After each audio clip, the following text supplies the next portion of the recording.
Welcome to sauce TV. నేను మీ Chandu. Present కాశ్మీర్లో పల్వామా attack ఏదైతే జరిగిందో దీనికి సంబంధించి పబ్లిక్ టాక్ తీసుకోవడానికి అయితే మనమైతే వచ్చేసాం అనమాట. ఏప్రిల్ 22 మధ్యాహ్నం దాదాపుగా 2:30 ఈ ఘటన అయితే చోటు చేసుకుంది. దాదాపుగా 28 మందిని హతమార్చి చంపారని చెప్తూ ఉన్నారు. 20 మందికి పైగా గాయపడ్డారని చెప్తూ ఉన్నారు. మెయిన్గా హిందువులు మాత్రమే టార్గెట్ చేసి ఈ అటాక్ అయితే జరిగిందని చెప్తున్నారు. సో దీనికి సంబంధించి పబ్లిక్ టాక్ అయితే తీసుకుందాం పదండి.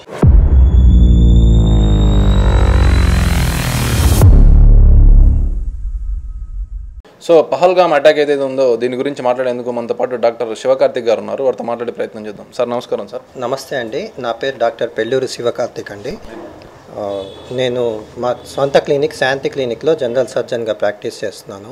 యాక్చువల్గా నిన్న జరిగిన సంఘటన అయితే it's a very shameful and heinous act, అంటే చాలా బాధాకరమైన సంఘటన జరిగింది. దీనివల్ల మన దేశం యొక్క సార్వభౌమాధికారాన్ని దెబ్బతీయడానికి పాకిస్తాన్ కుట్రబడిందనమాట. దీంట్లో మనం కరెక్ట్గా చెప్పాలనుకుంటే ఈ మధ్య మన కాశ్మీర్లో రెవెన్యూ డెవలప్మెంట్ బాగా జరుగుతుంది. రెవెన్యూ డెవలప్మెంట్ బాగా జరుగుతుందంటే అక్కడ టూరిజమే మెయిన్ ఇంపార్టెంట్, రెవెన్యూ డెవలప్ చేయడానికి మెయిన్ సోర్స్ అనమాట. సో దాన్ని దెబ్బతీయడానికి పాకిస్తాన్ వేసిన ప్లాన్ ఇది. దీని వెనకాల చాలా కారణాలు కూడా ఉండొచ్చు. ఏంటంటే వాళ్ళకి సెక్యూర్డ్ పొజిషన్లో లేరు ప్రస్తుతం పాకిస్తాన్. సో మనం ఇన్ని రోజులు మనకు ఆర్టికల్ 370 రద్దు చేయడం వల్ల కానీ, లేకపోతే మనం కాశ్మీర్ని డెవలప్ చేయడం వల్ల కానీ, లేకపోతే అక్కడ రీసెంట్గా ఎలక్షన్స్ జరిగి మళ్ళీ స్టేట్ గవర్నమెంట్ ఫామ్ అయిన దాన్ని కంప్లీట్గా దెబ్బతీయాలన్న ఉద్దేశంతో జరిగిన దాడిగా నేను దీన్ని పరిగణిస్తున్నాను, నేను అనుకుంటున్నాను. ఇంకా ఏంటంటే మనం ఇప్పుడు మన దేశం డెవలప్మెంట్ జరిగే పరిస్థితుల్లో ఉంది. మనం నార్త్ ఈస్ట్ని కూడా బాగా డెవలప్ చేస్తున్నాము, అట్లాగే కాశ్మీర్ని కూడా బాగా డెవలప్ చేస్తున్నాము. ఇప్పుడు అక్కడ జరిగిన అటాక్ వల్ల అక్కడ చిన్న చిన్న లేబర్ పనులు చేసుకునే వాళ్ళకి కానీ, పర్యాటకంగా డెవలప్ అవుతున్న దాన్ని కానీ వాళ్ళని దెబ్బతీసేదానికి చాలా రకంగా అక్కడ ఇది కుట్ర పన్నారని నాకు అనిపిస్తున్నది.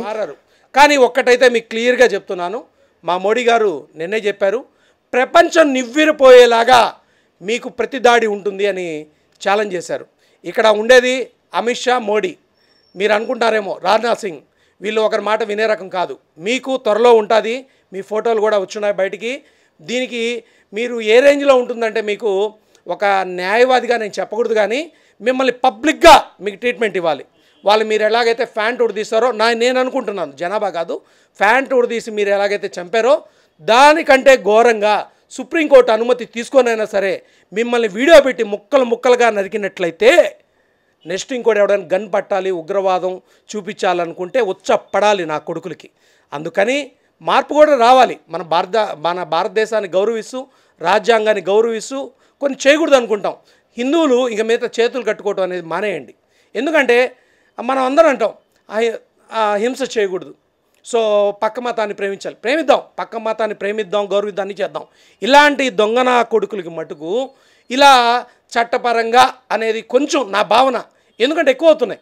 మనం చూసాం పుల్వామా దాడి తర్వాత ఇది ఇంకా అత్యంత బాధాకరమైన సంఘటన. ఇది వీళ్ళని దొరికితే అలా ఇలాగ కాదు, మీడియాని అందరినీ పిలిపించి సుప్రీంకోర్టు అనుమతి తీసుకొని, పెద్దల సహకారం తీసుకొని పబ్లిక్గా ఒక్కొక్క నా కొడుకుని ముక్కలుగా నరిగితే ఇంకెవడైనా ఈ విధంగా చేయాలంటే ఉచ్చపడాలి నా కొడుకులకి. భారతదేశం పైన ఉగ్రవాదుల దుశ్చర్య పుల్వామాలో ఎంతో హేయమైనటువంటి, అతి బాధాకరమైన, నీచమైనటువంటి, నికృష్టమైనటువంటి ఉగ్రవాదుల దాడి. దీని ప్రభావం భారతదేశం అంతా కూడా అట్టుడికిపోతూ ఉంది. ఇలాంటి ముష్కర మూకలని తుదమట్టించడం ప్రధానంగా అంశంగా తీసుకొని శ్రీమాన్ భారత ప్రధాని మోదీ గారు,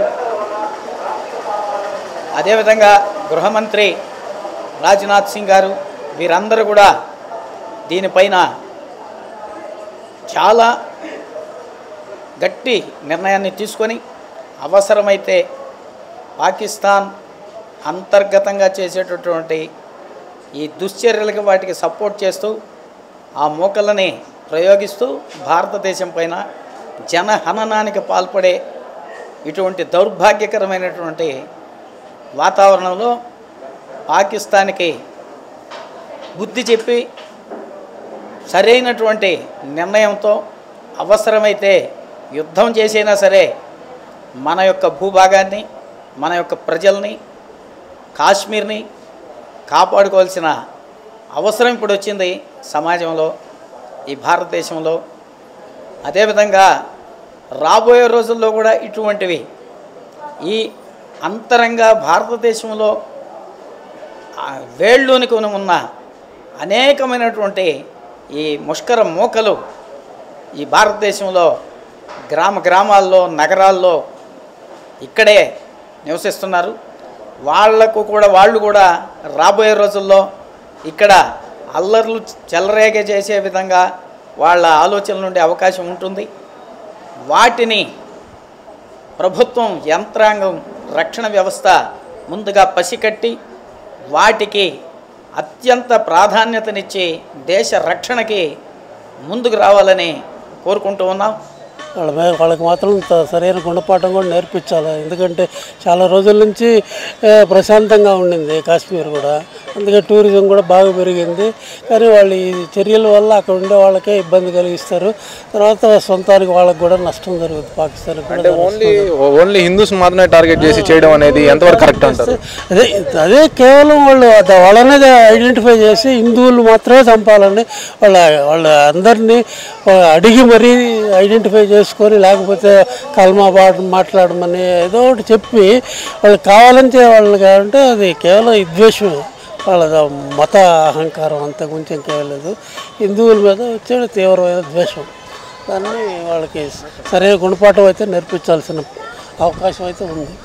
ఫ్యూచర్లో కూడా ఇలాంటి పరిణామాలు ఏవైతే ఉన్నాయో అవి జరగకుండా ఉండాలి అంటే ఎలాంటి చర్యలు తీసుకుంటే బాగుంటుంది అంటారు? తప్పనిసరిగా వాళ్ళ మీద పాకిస్తాన్ మీదగా పోవాలి సార్. ఇంకా వాళ్ళు పాకిస్తాన్ పంపిస్తేనే వస్తారు. వాళ్ళ పాటికి వాళ్ళు వచ్చే ఏమి చేయరు. అంత అక్కడ ఉండే మత పిచ్చి ఎక్కువగా ఉంది. దానికి సహాయం చేసే దేశం కూడా, వాళ్ళ దేశం కూడా సహాయం చేస్తుంది. మనం మాత్రం దాన్ని ఖచ్చితంగా సరైన గుణపాఠం అయితే నేర్పించాల్సిన పరిస్థితి అయితే ఉంది ఇప్పుడు భారతదేశానికి. ఏమండి, నేను ఒక ఆర్మీ పర్సన్. నేను 89 దాకా అక్కడే ఉన్నాను. ఇప్పుడు ఎక్కడ జరిగింది అటాక్ బోర్డర్లో కాశ్మీర్లో ఉన్నాను. 89 దిగిన తర్వాత అన్నీ స్టార్ట్ అయినాయి. ఎంత దారుణం అంటే వాళ్ళకి ఇంతకుముందు అనుకునేవాళ్ళం టెర్రరిజానికి మతం లేదు, అది లేదు, ఇది అనుకునేవాళ్ళం. కానీ ఇప్పుడు టెర్రరిజం అంటే మతం మీద ఆధారపడింది టెర్రరిజం అనేది. ఎంత ఘోరంగా చేస్తారని అనుకోలేదు. ఎలాగైనా కానీ వీళ్ళని వదిలిపెట్టకూడదు. మన రివెంజ్ అనేది తీసుకోవాలి. ఇట్లే ఇట్లా మెతక పోతుంటే మరీ చేస్తారు. ఇప్పుడు మళ్ళీ తీరని నమ్మకం ఉంది. ఇవి కావాలని అక్కడ 370 ఆర్టికల్ తీసుకొచ్చారు బీజేపీ వాళ్ళు. ఇంకా బాగా డెవలప్ చేస్తున్నారు. అవన్నీ వాళ్ళకి కంటగింపుగా ఉంది. అది మెయిన్ నాడి అని కూడా అనౌన్స్ చేశాడు అతను, వాళ్ళ chief of the army staff. అవును, కొంతమంది ఏమంటున్నారంటే ఎవరైతే ఆర్మీ చీఫ్ ఎవరైతే ఆ వ్యాఖ్యలు చేశారో ఈ వ్యాఖ్యలు కూడా ప్రధాన కారణాలు అని చెప్పి అంటున్నారు. దీనిపైన ఏమంటారు? ఇది ప్లాన్డ్ అనమాట, ప్రీ ప్లాన్డ్గా చేశారు వాళ్ళు కావాలని వల్ల. అందులో మనకి అమెరికన్ వైస్ ప్రెసిడెంట్ కూడా వచ్చారు, ఉండడం కూడా కావాలని చేశారు. ఇది ఎప్పటికైనా కానీ మనకు మన పిఓకే అనేది మనం we have to take it back. అంత దాకా ఏదో చేస్తాను. ఒకప్పుడు మన వాళ్ళు రావులపిండి దాకా వెళ్ళారు. రావులపిండి దాకా వెళ్ళి ఏదో ఒప్పందం చేసుకుని వెనక్కి వచ్చేసారు. వాళ్ళేమో రాళ్ళు అక్కడ ఉండిపోయారు. అదే మనం అక్కడ ఉంటే మాకిండి అంతా ఉందరు, మంది మనకి ఇచ్చేసి ఉందరు. కానీ మన నమ్మి వాళ్ళని నమ్మకూడదు. నమ్మక ద్రోహులు వాళ్ళు. అసలు పాకిస్తాన్ అనేది ఒక నమ్మక ద్రోహమైన కంట్రీ. ఆ కంట్రీని అసలు మ్యాప్లో లేకుండా చేసేస్తే అప్పుడు కానీ